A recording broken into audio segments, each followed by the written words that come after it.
బాహుబలి 2 సాధించిన ఘన విజయం తర్వాత ప్రభాస్ మరుసటి చిత్రాన్ని కూడా దేశం మొత్తాన్ని ఆకర్షించేదిగా ఉండాలని ప్లాన్ చేసుకున్నారు యువి క్రియేషన్స్.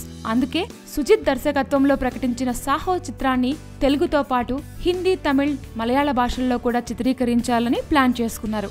150 కోట్ల రూపాయలకు పైగా బడ్జెట్తో రూపొందించే ఈ సినిమాలో బాలీవుడ్ హీరోయిన్ తీసుకోవాలన్నది నిర్మాతల ఆలోచన.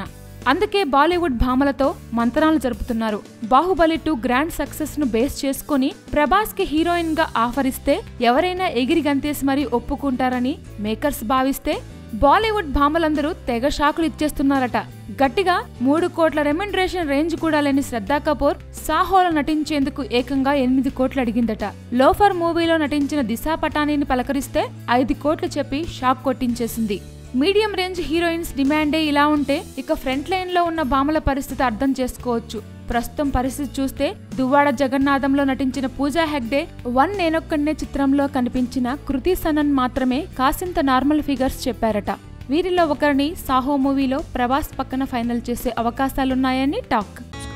Please subscribe. Hi, it's me Purna. Please subscribe.